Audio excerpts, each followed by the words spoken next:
सर्वसंगत्याग भाग 17। इसी प्रकार किसी की निंदा होती हो तो वे तुरंत उठकर चल देते, पर निंदा सुने तो उसका एक उपवास करने की प्रतिज्ञा है। मुझे मेरा कल्याण करना है, मेरे राग द्वेष घटाने, यही एक लक्ष्य है। इसमें स्व प्रशंसा श्रवण या पर निंदा श्रवण मुझे उपयोगी नहीं, विपरीत ये उसमें बाधा उत्पन्न करते हैं। ऐसा दृढ़ निश्चय हो तो इन दोनों दोषों से बचना सरल बन जाता है। एक दूसरे की निंदा करने में संक्लेश तो बढ़ते ही है, साथ में वैर कलह भी होते हैं। इसने बारे में ऐसा कहा, इसने मुझे बदनाम किया, मैं उसे देख लूंगा, ऐसे भाव उत्पन्न हो जाते हैं। इसमें परस्पर वात्सल्य भाव टूट जाता है, साथ में रहना भी मुश्किल हो जाता है। इस कारण आत्मार्थी इन दोनों दोषों से हमेशा के लिए दूर रहे।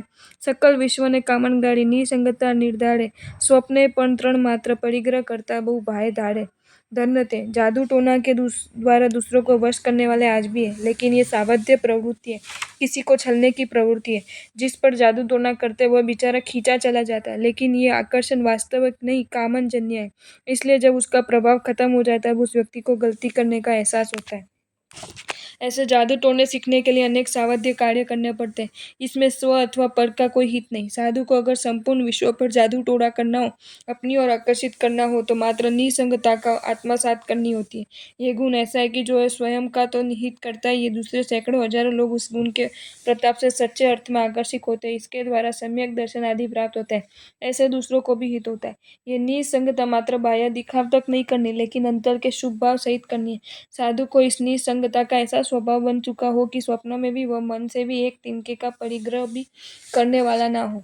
सामान्य से ऐसा नियम है कि आत्मा में जो संस्कार अति गाढ़ हो, वे जागृत पने में प्रकट न हो तो भी स्वप्न में तो वह संस्कार प्रकट हुए बिना नहीं रहते।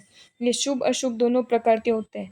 नूतन दीक्षित अगर संसारी अवस्था में क्रिकेट का खूब शौकीन हो तो शुरू शुरू में स्वप्न में भी स्वयं क्रिकेट खेलते दिखता है। सिनेमा का शौक हो तो सिनेमा के दृश्य भी सपने में दिखते हैं। होटल आदि में खाने का शौक हो तो उसके स्वप्न भी आते हैं। वैसे ही किसी में जिन पूजा के संस्कार अति गाढ़ पड़े हो तो उस साधु को स्वप्न में जिन पूजा दिखती है। ज्यादा रटने वाले को स्वप्न में श्लोकों का पाठ चलता है। न्याय पढ़ने वाले स्वप्न में भी न्याय की पंक्तियों का विचार चलते हैं।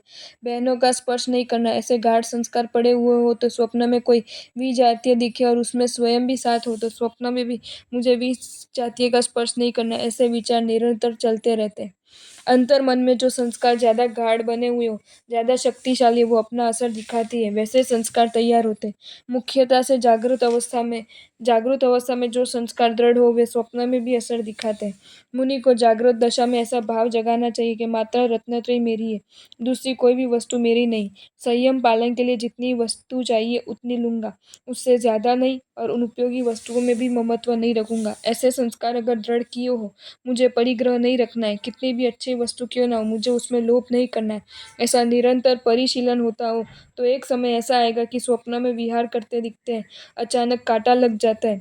उस कांटे को निकालने के लिए रास्ते में सामने पड़ी हुई सुई की जरूरत पड़ती है। फिर भी स्वप्न में ही आत्मा के विचार प्रकटते हैं कि ठहर, पूछे बिना ये सुई नहीं ले सकते, किसी को पूछकर ही लेनी चाहिए। जैसे सांप भूत आदि के भय के संस्कार होने से स्वप्न में सांप या भूत देखते ही व्यक्ति चीख उठता है, लेकिन जो जागृत दशा में भी सांप या भूत से डरते नहीं, उनमें सर्प आदि के भय के संस्कार दृढ़ न होने से स्वप्न में सर्प या भूत दिखे तो उनको कुछ भी असर नहीं होता, नहीं घबराते। वैसे ही वस्त्र पात्र गोचरी शिष्य मित्र स्वजन आदि वस्तुओं पर राग भाव के संस्कार जागृत रखे होंगे तो स्वप्न में ये सब दिखेगा। स्वप्न में यही सब इकट्ठे एकत्रित करने के विचार भी हुए होंगे, लेकिन आनंद गंजी जैसे निराला निर्लेप निस्नेह मन बनाए होगा तो जागृत दशा में या स्वप्न दशा में भी परिग्रह करने की प्रवृत्ति या विचार नहीं होंगे। इसके लिए सतत निसंगता को भावित करना आवश्यक है। आपको ये वीडियो अच्छा लगा हो तो इसे लाइक करें और शेयर करें, और ऐसे ही नए नए वीडियोज देखने के लिए सब्सक्राइब करें हमारी channel Jain facts and stories को।